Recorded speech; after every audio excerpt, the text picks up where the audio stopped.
Fiquem à vontade. Thiago, passo a palavra para você. Beleza. Pessoal, para quem não me conhece, Thiago, estou trabalhando aqui no escritório de projetos, junto com o Zé Roberto, agora recentemente. A Bárbara me procurou para falar desse assunto, aí eu separei coisas aqui que eu costumo praticar, tá? E algumas dicas, algumas experiências, falar um pouquinho aí de trabalho aqui na época da pandemia forte, né, que a gente foi para o home office. Então, eu vou compartilhar algumas coisas que eu acho que são legais a gente praticar, algumas coisas que eu não acho legal, tá? E vamos interagindo aí durante a apresentação. Vou compartilhar a tela.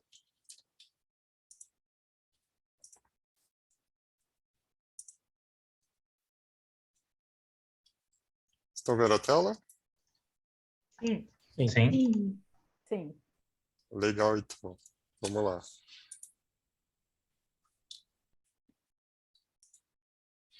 Então, o que que a gente vai tratar aqui, tá?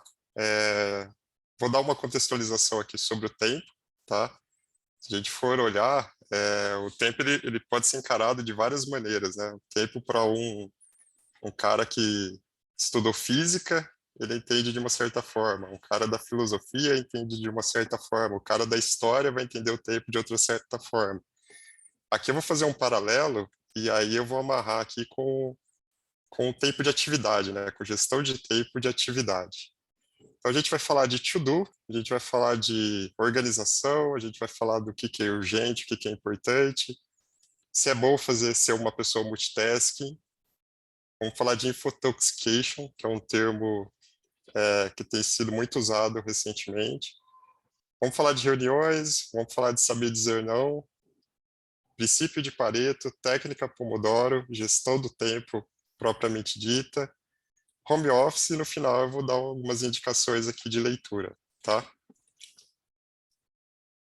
Então vamos lá. Falando do tempo, tá?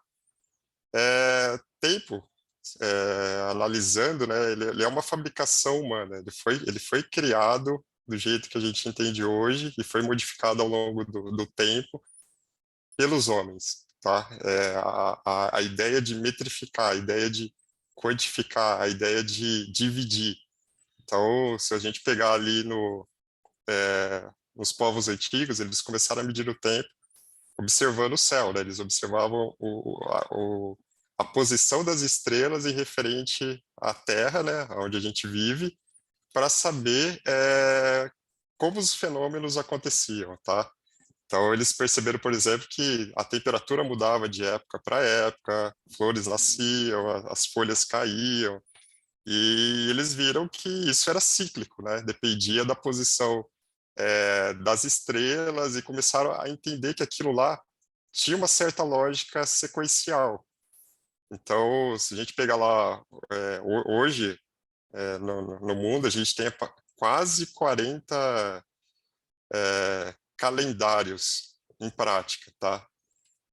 Se a gente pegar lá atrás, quando isso começou, desde dos povos antigos, lá desde os sumérios, eles já observavam as fases da Lua e começaram a dividir o tempo. Os egípcios, eles que vieram depois, né, eles viram que eles criaram um calendário solar quando eles descobriram que o rio Nilo sempre enchia quando o Sol estava próximo de determinada estrela. Então eles começaram a dividir isso. E essa divisão de horas, dias, semanas, meses, anos, ajudou esses povos a evoluírem, ajudou eles porque eles sabiam exatamente o melhor momento de plantar, o melhor momento de caçar, o melhor momento de se preparar para o inverno. Então, essa divisão ajudou na evolução deles hoje, antigamente, tá? Até a gente chegar no tempo atual. E se a gente pegar esses filósofos gregos aqui, eles, olhando essa movimentação, né, essa movimentação de estrelas, de planetas, eles já diziam, né, que o Platão disse, né, o tempo é a imagem móvel do eterno. O tempo, o Epícoro falou que o tempo como propriedade de acompanhamento do movimento. Então, eles sabiam que tinha uma constante, que essa constante ela era inerente à vontade deles, né? Eles não tinham atuação nenhuma, mas eles podiam se planejar e se organizar dentro desse tempo. E vem aí dos gregos o conceito do tempo Cronos e do tempo Kairos, né? O tempo Cronos é da onde vem o cronômetro, o relógio, né? A ideia de cronometrar. Tempo Cronos é aquela rigidez, né? É aquilo que a gente pode medir, que aqui no nosso caso a gente usa o sistema de 24 horas por dia, 1.440 minutos por dia. Então a gente tem esse tempo rígido para desenvolver nossas atividades, para viver nossa vida.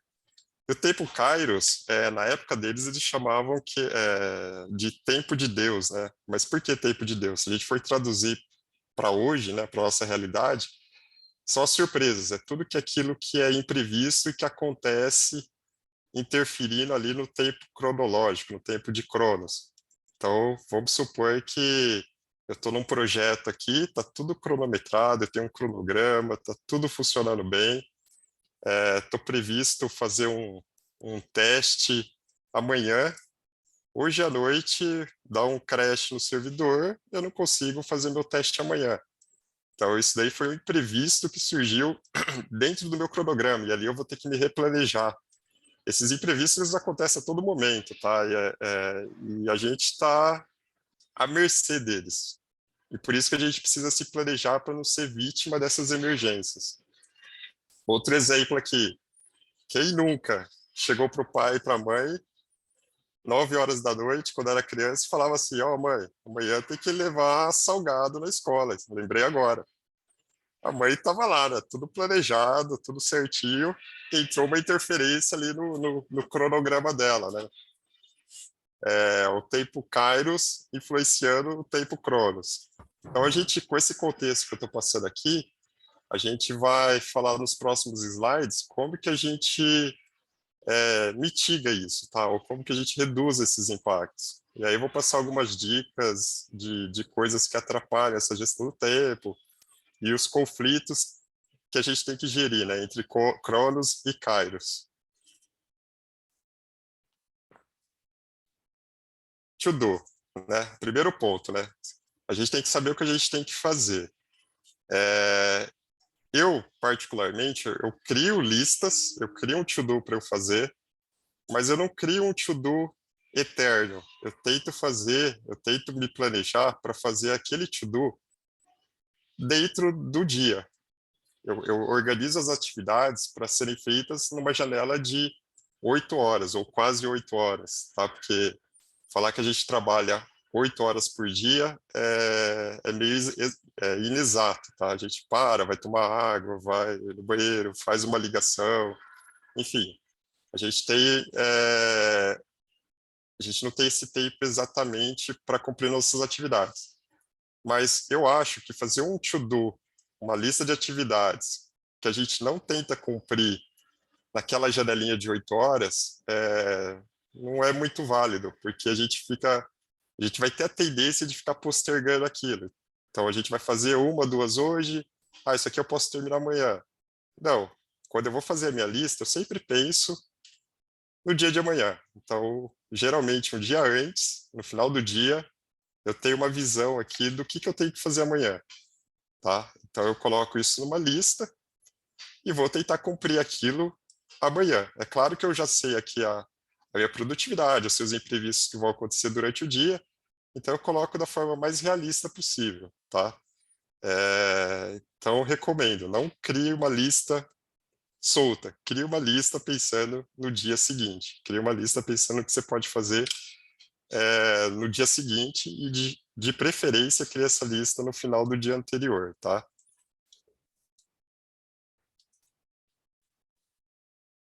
Anotar, tá? Então, essa criação de lista, eu não deixo ela solta, tá? Tem gente que tem o costume de criar post-it, de escrever num caderno, todas essas formas são válidas, né? Aí é a melhor forma que você se adapta.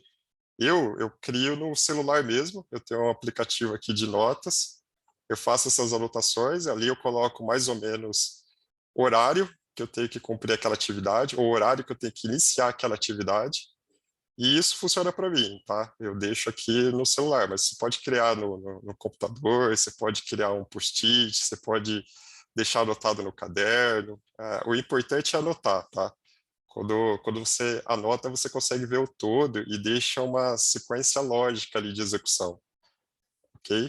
Então, essa é a primeira dica. Urgente e importante.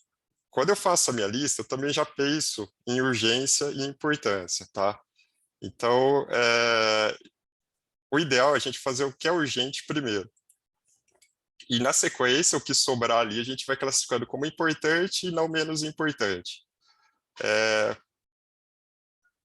Como que a gente vai saber o que é urgente, o que é importante? Depende do contexto. Então, por exemplo, para mim pode ser importante resolver uma pendência que o cliente vai ter amanhã. Uma coisa que eu tenho que liberar logo cedo para o cliente, porque eu sei, já conversei com o cliente, eu sei que ele precisa daquela informação. Então, aqui eu fiz um critério colocando o cliente como uma ordem de importância maior em relação a assuntos internos que eu tenho que fazer. Eu posso criar um outro critério dizendo que o que é urgente é dar suporte para um colega meu aqui da arte, que vai estar no mesmo projeto que eu, mas ele está amanhã no cliente homologando. Então, ele vai estar numa situação mais desconfortável que a minha, ele vai estar frente a frente com o cliente. Então, eu tenho que deixar aqui uma atividade, eu tenho que colocar atividade como urgente, para não deixar esse meu colega na mão lá na frente do cliente. Então, eu vou colocar essa atividade como urgente naquele dia, para dar esse suporte para ele. E aí sim, eu vou fazer as urgentes aqui internas e vou fazer o que é importante na sequência. Então, esse critério, né, essa noção do que é urgente, do que é importante, você precisa dar. E aí, se você não tem a visibilidade suficiente, você tem que buscar essa visibilidade. Então, por exemplo, eu não sei se isso daqui é importante. Deixa eu alinhar aqui com a pessoa que está me pedindo aqui, se isso daqui é realmente urgente, se eu vou precisar replanejar, se eu vou precisar colocar como prioridade para eu atender, tá? Então, por exemplo, alguém me pediu uma apresentação. Eu tenho essa apresentação? Tenho. Se eu tiver, eu já mando para o cliente, para a pessoa que me pediu. Por quê? Porque é uma coisa que não vai levar muito tempo. Uma dica é, se a gente pode responder o e-mail, alguma coisa que leva menos de 5 minutos para eu resolver, já responde, já tira aquilo da frente e já deixa aquela outra pessoa andar com a atividade dela. Se é uma coisa que eu tenho que alinhar, tenho que verificar, alinha, pega o telefone, liga para a pessoa, vê em que pé que está aquilo, entende o lado dela, para definir se isso é urgente ou importante, tá? Se eu consigo definir, eu mesmo defino. Se eu não consigo, então eu busco esse tipo de informação para saber o que é urgente e importante. Aqui, multitasking, né? Tem pessoas que elas têm facilidade de fazer várias coisas ao mesmo tempo, tá? Principalmente as mulheres, né? Eu sou péssimo nisso. E aí eu vou explicar aqui, falando de uma forma mais micro, tá? Vou falar aqui de uma forma de atividades do dia a dia, de tarefas mesmo. Por que que o multitask não é recomendado, tá? Porque para fazer várias tarefas simultaneamente, você vai provavelmente, se você não tem aquela facilidade, tá? Se não é uma coisa que está dentro de você, provavelmente você vai inibir a sua produtividade, você vai interferir na gestão de tempo. Por quê? Imagina que você está produzindo quando você está voando num avião. Imagina que você é um avião, você está voando lá em velocidade de cruzeiro. Ali você está em produção, você está indo, você está seguindo em frente, você está em velocidade total. Toda vez que você inicia tarefas e não conclui, imagina que você está tirando um Boeing do chão e está colocando ele no ar. Só que até você colocar um Boeing no ar, esse processo de decolar com o Boeing é um processo que o Boeing ele não está nem voando nem no chão. É o processo mais arriscado que tem. Ele ainda está usando toda a força do motor para nivelar e chegar numa velocidade de cruzeiro. Então, imagina que vou começar uma coisa agora. Comecei, estou levantando um Boeing. Ah, alguém me chamou. Deixa eu ir lá e ver o que a pessoa está fazendo. Comecei outra atividade, estou levantando outro Boeing. Estou fazendo muito esforço, disparando várias threads, várias sequências de atividades, e eu não vou chegar naquele momento que agora eu entendi, agora eu consigo produzir. Não, eu vou ter que voltar na outra, ver se o Boeing está no ar. Ah, está no ar. Não, essa aqui ainda está subindo, essa aqui ainda tem que chegar a 5.000 pés. Eu vou ter que ficar controlando isso em paralelo, tá? É colocar uma potência absurda para sair do chão e subir até alcançar a altitude recomendada, até entrar na velocidade de cruzeiro. Então, o ideal, e isso funciona muito para mim, vou começar alguma coisa aqui.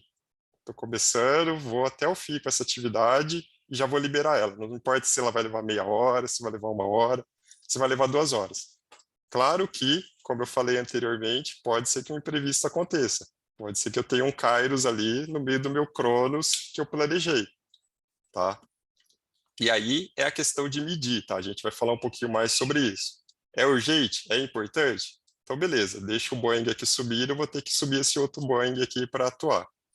Não é urgente? É importante? Posso esperar? Posso. Então, eu continuo deixando esse Boeing até ele nivelar para poder levantar voo com o outro. Então, isso funciona para mim, tá? E aí eu coloquei ali que o melhor, o mais recomendado é seguir o flow. O que é o flow? O flow é um estado de concentração plena, tá? Foi um psicólogo que definiu esse termo e é quando você sabe exatamente o que você vai fazer, você sabe exatamente os desafios que você tem e você está fazendo com os recursos adequados que você tem para fazer aquela atividade. Então, isso vai disparar em você uma performance e uma felicidade durante o processo. Por quê? É aquele famoso, eu estou fazendo aqui, estou com sangue nos olhos, eu estou com a faca no dente. É quando aquele dia que você está trabalhando ali, desenvolvendo, o negócio está indo, está rendendo. Isso chega no final do período, no final do dia, com aquela sensação de prazer, aquela sensação de ter entregado muita coisa. Por quê? Porque você estava nesse estado de flow, você estava fazendo atividades que estavam coerentes com o que você sabia, com o que você dominava naquele momento, tá? Porque a gente evolui, a gente vai aprendendo atividades novas. No começo a gente é mais devagar, mas depois a gente pega o ritmo e aquilo, a tendência é evoluir. Então o flow é isso, estou fazendo o que me deixa produtivo, porque eu sei fazer, eu sei como fazer, e isso me dá performance e no final vai me dar felicidade. Eu vou sair daquela atividade sabendo que eu entreguei bastante. Não é aquele dia que eu tentei fazer várias coisas e o negócio ficou travado, não foi, por diversos motivos, às vezes que não são nem culpa sua, tá? Acontece, tem dias que o negócio não anda. E aí você precisa de alguma coisa, depende de uma informação de outra pessoa. Você precisa de outra coisa, você depende do ambiente, tá?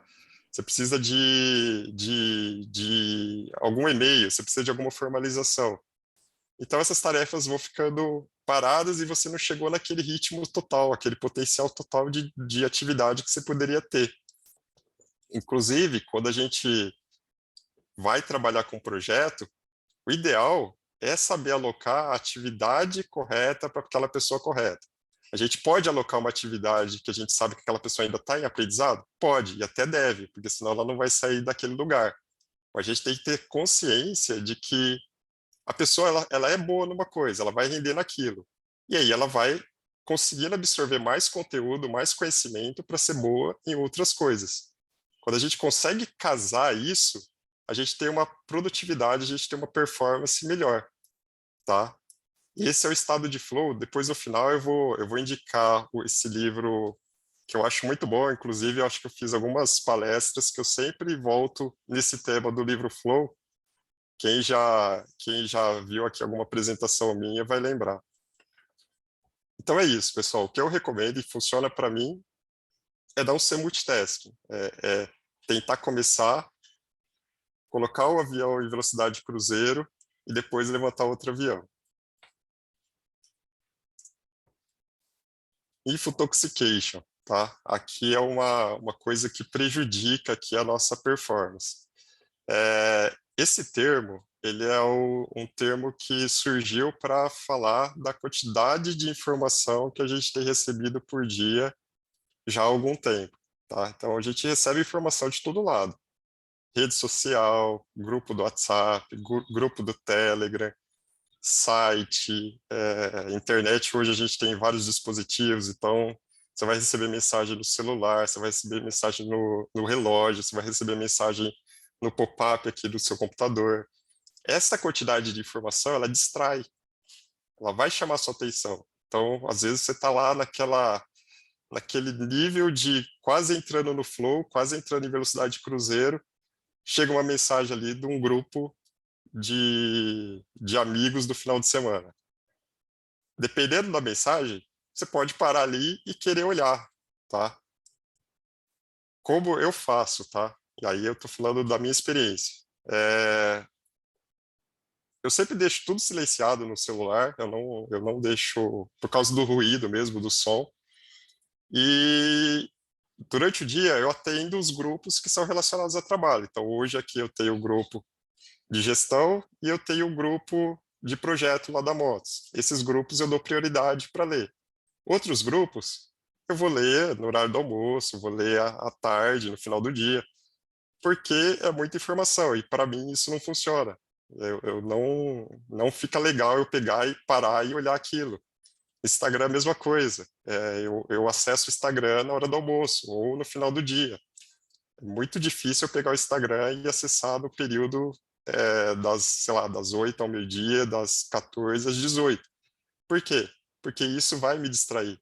E aí eu estou falando de autoconhecimento. Você tem que saber o que vai te chamar a atenção, o que não vai, para tentar transpor aquilo. Então eu não acesso. Eu deixo aqui quieto, foco. Muitas vezes não dá tempo, tá? Porque às vezes é uma reunião atrás da outra, gente te chamando, você está numa reunião, tem alguém te chamando para falar ali na sequência, que é uma coisa que não estava planejada, então é o Kairos atravessando na frente do Cronos novamente. Então, às vezes, não dá tempo. E quando dá tempo, no meu caso, eu uso como uma recompensa. Eu quero acessar o Instagram, vou acessar aqui depois do almoço, porque eu já fiquei um período longo aqui focado nas minhas atividades. Vou dar uma pausa aqui na hora do almoço, almocei, abro, vejo o que tem ali, fecho e retomo as atividades quando eu planejei, tá? Retomar depois na hora da parte da tarde. Então, a quantidade de informação é um grande ofensor hoje, tá? Hoje em dia, para performance de atividades. E aí a dica aqui é se autoconhecer mesmo, é você saber o que vai te afetar. Às vezes, rede social não te afeta, mas, sei lá, você acompanha a bolsa, por exemplo. Toda hora vai ficar pingando assuntos ali, vai tirar sua atenção, tá? Então, para focar nas minhas atividades, eu tiro essas distrações, tá? E aí cada um pode ter seu tipo de distração, eu tiro essas distrações para poder cumprir as minhas atividades conforme eu planejei, tá? Esse aqui é um mal que não está afetando só a gestão de atividades, né? Afeta vários campos da vida atual. Reuniões, essa aqui é um pouco polêmica, tá? Na arte, a gente tem focado em fazer pequenas reuniões, a gente tem focado em fazer reuniões mais dinâmicas, são as famosas deles, né? Que, se a gente for olhar, num público de projeto, né, do dia a dia, a gente leva 15 minutos, cada um fala o que fez e o que vai fazer naquele dia. E a gente deixa reuniões específicas para tratar fora dessa janela da daily. Por quê? Porque vai envolver, às vezes, uma pessoa só, as outras não precisam ficar lá ouvindo, porque elas não vão ter atuação nenhuma naquele assunto. Então, as reuniões, elas servem para deixar o negócio mais dinâmico mesmo. Outro dia eu estava vendo lendo uma entrevista de um empresário americano, eu só não vou saber dizer o nome dele, não lembro, que ele dizia que muitos dos assuntos da empresa dele não são resolvidos em reunião. Ele falou que Eles gostam de ir lá, falar com a pessoa, já sai, resolve e pronto.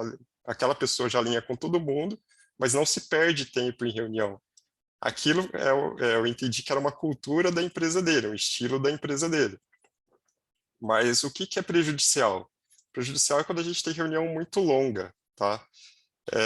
Agora, com o trabalho home office, né, eu percebi que melhorou um pouco, mas, por exemplo, quando a gente tem mais de duas pessoas numa áudio para fazer uma reunião, é normal a gente falar, às vezes, comentar até todo mundo entrar, falar como está o tempo, como está a família, se tomou vacina, se está doente, se o cachorro foi do veterinário.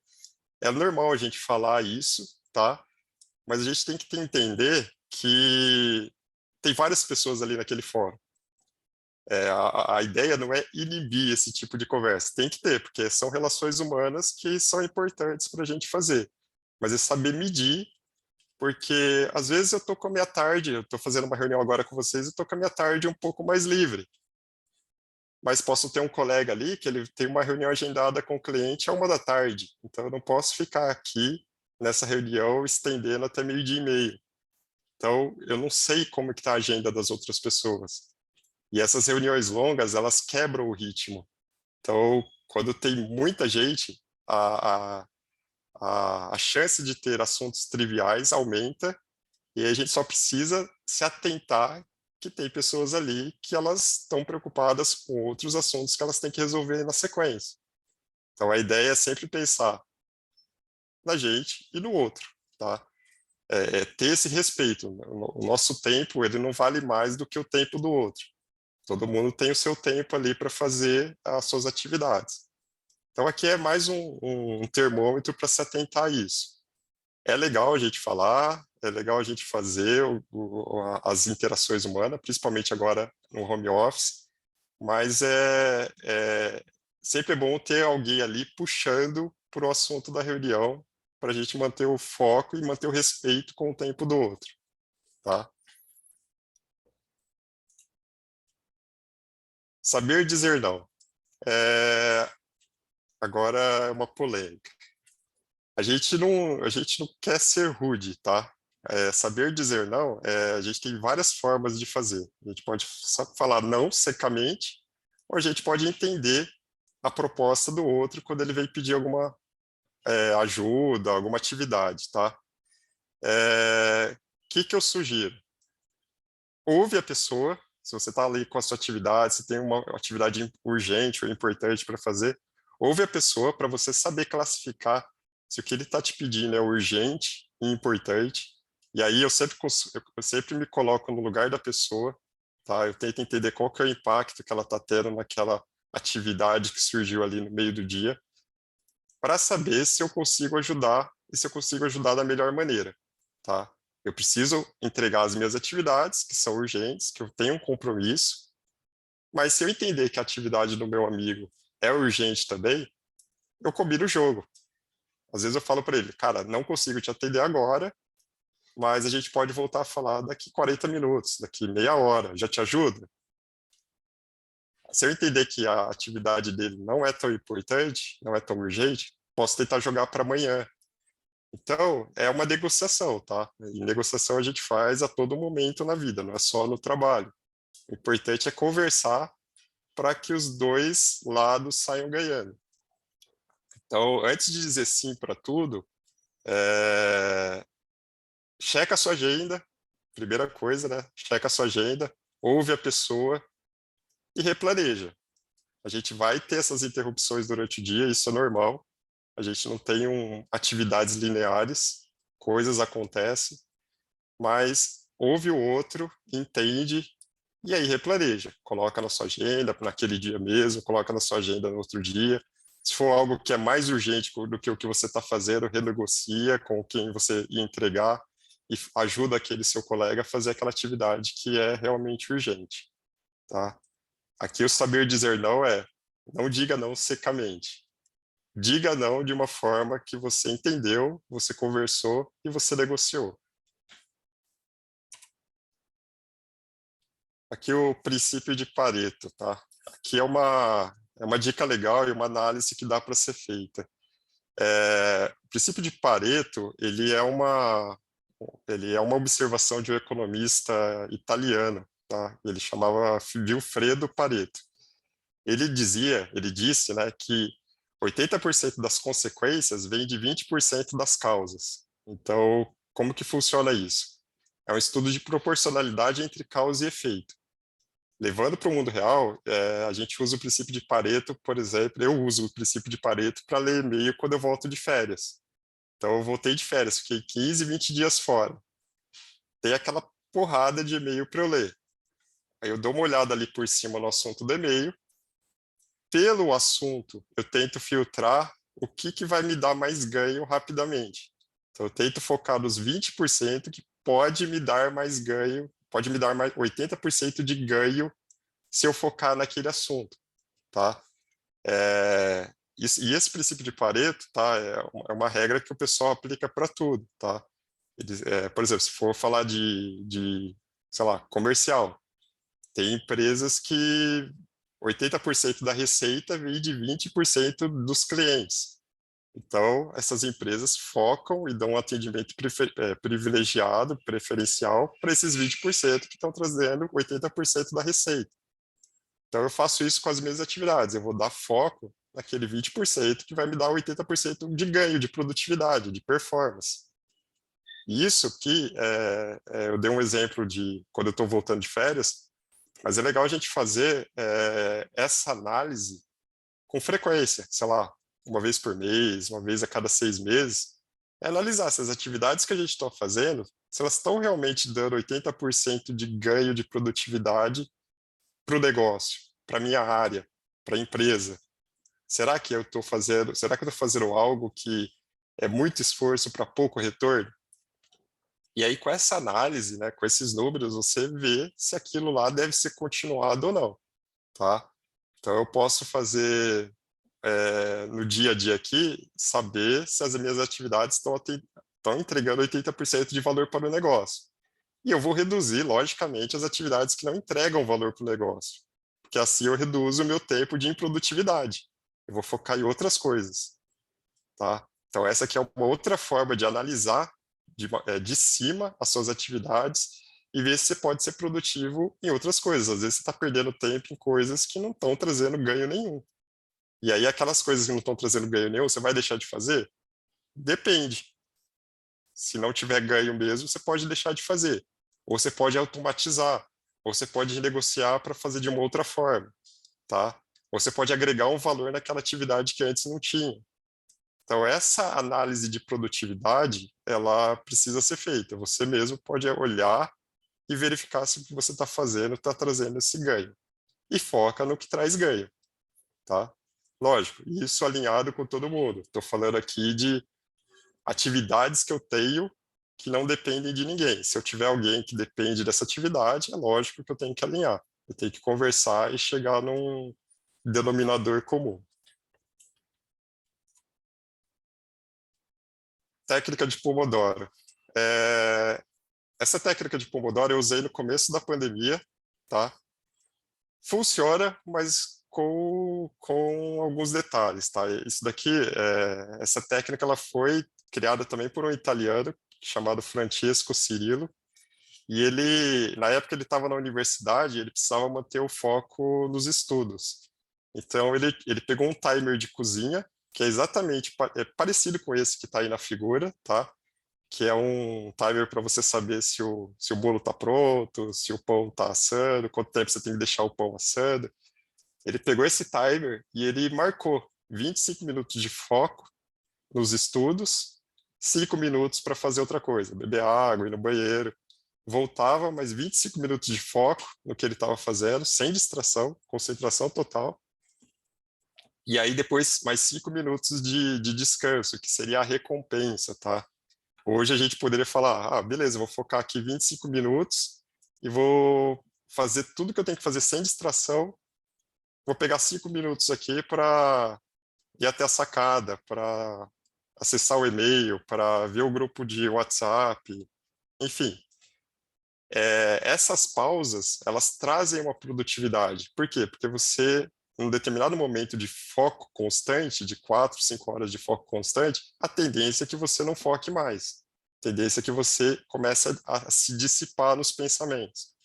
Então, essa técnica que ele inventou facilitava isso. Ele tinha ganho absurdo de gravar o conteúdo que ele tinha da universidade em períodos de 25 minutos e depois ele focava no descanso e voltava depois renovado para mais uma sessão. E quando ele chegava no quarto ciclo de 25 minutos, 5 minutos, 25 minutos, 5 minutos, quando ele chegava no quarto ciclo de 25 minutos, o descanso dele aumentava de 15 a 25 minutos. Então ele fazia uma pausa maior e na sequência ele voltava novamente.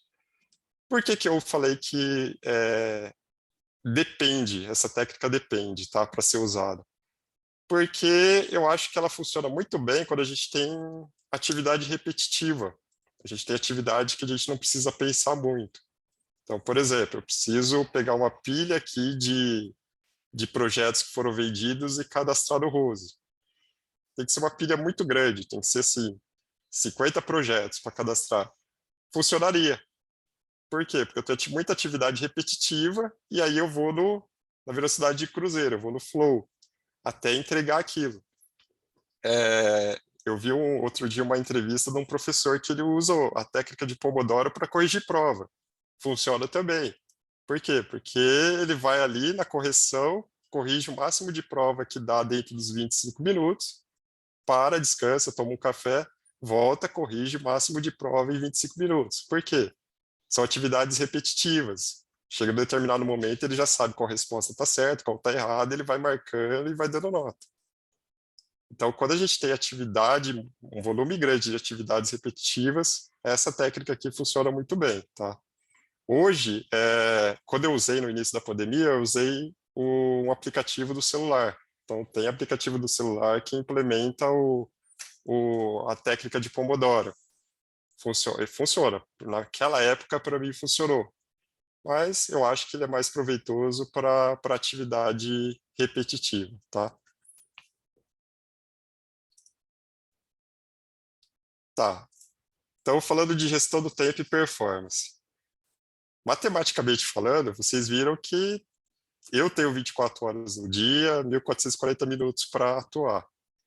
O Xavier tem 24 horas por dia, a Bárbara tem 24 horas por dia, todo mundo tem 24 horas por dia. Falando isso na matemática, tá? O que muda são as atividades. Tá? O que eu vou desempenhar nas 8 horas de trabalho, o que eu vou fazer depois que eu saio do trabalho, depois que eu desligo aqui o notebook, o que eu planejei para aquele meu dia. Gestão do tempo e produtividade, ele não é sobre hora. Performance não é sobre hora. É sobre o que você faz com aquele time box de hora, com aquele período de horas. Então, a inteligência está em fazer de uma forma otimizada. Se eu posso automatizar, eu faço. Se eu posso usar o princípio de Pareto, eu uso. É aquilo que vai me dar performance. É pensar no que eu entrego de valor, com menos de esforço possível. Porque o tempo, ele vai continuar existindo, independente da nossa vontade. Às vezes, o tempo passa mais rápido para mim, porque eu tenho muitas atividades. E naquele dia que eu não tenho muitas atividades, a tendência, a percepção do tempo para mim é que aquele dia passe mais lentamente. Mas performance é como você usa isso a seu favor. Vão surgir interrupções durante o dia? Vão. Vão surgir novas prioridades? Vão também. Porque a ideia de não linearidade do Kairos sobre a rigidez do Cronos vai existir. Quando essas prioridades surgem, é preciso analisar. E, se for o caso, descartar essa nova atividade, replanejar suas atividades, ou dependendo da urgência, você vai ter que executar. Então, a ideia aqui é, beleza, eu não tenho desculpa, eu tenho que tentar cumprir as minhas atividades. Surgiu alguma coisa, justificado, tem coisa que vai cair para o dia de amanhã? Pode ser que sim. Pode ser que sim. Eu tentei fazer o máximo com o que eu tinha naquele dia. Mas o importante é tentar fazer com o máximo de inteligência possível. colocar esses critérios aí para você saber se aquilo que você fez foi realmente proveitoso ou não, se entregou valor ou não. E aqui eu estou falando de trabalho, mas você tem que pensar nisso também no seu tempo de lazer, de descanso, no seu final de semana. É organizar para você ter mais tempo sobrando e não ser vítima da emergência, tá? Porque no final de tudo, é você com você mesmo. Você vai ter que fazer esse arranjo de tempo, tá? Não tem outra pessoa ali que vai poder te ajudar. Falando de organização. É aquela questão, eu vou poder até falar não, eu posso falar não. Essa é uma decisão minha e eu tenho que tomar essa decisão pautada em critérios que foram definidos, tá? Então, lembre-se bem, gestão do tempo, todo mundo vai ter 8 horas por dia, 24 horas no dia. O que muda é a forma que como você lida com isso, como você atua dentro dessas 8 horas. No home office, tá? Quando a gente entrou em home office, eu vi vários relatos, inclusive na arte, das pessoas que trabalhavam muito mais do que elas trabalhavam no escritório.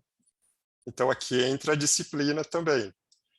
A gente tem que pensar que organizando as coisas, com o exemplo que eu dei, por exemplo, tá? De vou me planejar para fazer essas atividades amanhã. Eu vou ter um norte, eu vou ter um mapa do que eu tenho que cumprir naquele dia. Eu não vou deixar à mercê, eu não vou deixar o negócio jogado. Então, você tem que lembrar que eu vou chegar hoje no final do dia, cumprir as minhas atividades? Ótimo. Não cumpri? Cumpri pelo menos as urgentes? Ótimo. Legal. Tem importante que caiu para amanhã? Legal também. Amanhã é outro dia. Então, eu já vou me planejar para atacar aquela atividade importante se não tiver nenhuma urgente para atacar logo no primeiro horário. Então, sempre vai ter mais a fazer quando terminar o que você está fazendo. Isso é fato. Senão não faria sentido a gente estar trabalhando aqui para chegar no objetivo comum, atingir os objetivos da empresa. Então, sempre vai ter atividade para fazer. A gente tem que fazer aquelas, no máximo, da forma mais inteligente possível, para conseguir atingir metas. E aqui eu dou algumas dicas, né? Por exemplo, a tendência é que a gente resolva problemas mais facilmente durante a manhã. Então, se eu tiver alguma coisa que é mais crítica, mais complexa, eu vou jogar no período da manhã. Por quê? Porque eu vou acordar, eu vou estar descansado, a minha mente vai estar a todo vapor, ela não vai estar acumulando assuntos o dia todo e eu vou deixar aquele assunto complexo para atingir no final do dia. Primeiro, porque às vezes pode ser que não dê tempo. Segundo, porque ele pode ser mais complexo do que eu imaginei. Então, vamos atacar os assuntos complexos e urgentes no início do dia. Sua cognição vai estar melhor. Ter aquela piada, né, do cara que deixa o assunto para fazer sempre para depois, né? Ele vai resolver na última hora. Por que ele vai resolver na última hora? Porque ele vai falar que ele está mais velho e aí ele vai estar mais sábio, ele vai conseguir resolver aquele assunto mais facilmente. Mas, na verdade, é uma piada, tá, pessoal? Fisicamente falando, na maioria das pessoas, tá? De manhã você está com o seu processador limpo. Então, ataque atividades que sejam mais complexas, usando aquele critério do urgente e do importante, logo pela manhã, tá? Que aí você já... A chance de você ser mais performático é muito grande, tá? E também tem aquela regrinha dos 5 minutos, tá? Acontecer alguma coisa que é 5 minutos para resolver, já resolve, tira do caminho. Tem um e-mail para resolver, tem uma mensagem de trabalho aqui para resolver, já resolve. Para você é 5 minutos, para aquela pessoa que está dependendo da informação, pode estar impactando uma atividade dela que são 2 horas. Então já ataca aquilo e já tira da frente. Então o home office, de novo, disciplina. Faz o seu planejamento, entenda que você está na sua casa e que você tem outras coisas para fazer depois, tá? Planeja isso. É como trabalhar no escritório. É como trabalhar no escritório. Se a gente se planejar, a gente consegue fazer. E aí é aquele esforço de disciplina. é você com você mesmo, é tentando atingir aquilo que você planejou. Aqui as indicações de leitura, tá? Então, para quem tem dificuldade aí de criar hábito, né, de desempenhar um plano, de seguir, de fazer uma mudança pessoal, então, O Poder do Hábito, esse livro é bem conhecido, do Charles Duhigg. Ele dá algumas dicas ali de parcialmente você ir criando um hábito para você fazer uma mudança que vai se perpetuar depois. E o Flow, que é o livro que eu sempre indico, que é essa psicologia do alto desempenho e da felicidade, que é você entender como você pode colocar atividades para você fazer que você vai ser exatamente produtivo e como você pode colocar atividades para sua equipe, no caso, para quem é de gestão, de liderança, como você consegue encaixar atividades que vão fazer aquelas pessoas funcionarem melhor e mais produtivas num curto espaço de tempo. Então, eu recomendo essas duas leituras aí. E obrigado. Finalmente acabamos, gastamos aqui o tempo de quase 1 hora. O tempo Cronos, sem nenhuma interrupção. Mas se quiserem interromper agora, podem interromper. Obrigada, Tiago, foi ótimo. Esse livro do Poder do Hábito, acho que tem uma sequência de dias, né, que você faz o que você tem que fazer, daí vai criando um hábito, é uma coisa assim, né? Eu já ouvi falar, e eu não li ainda, mas já ouvi pessoas recomendarem, então é bem legal.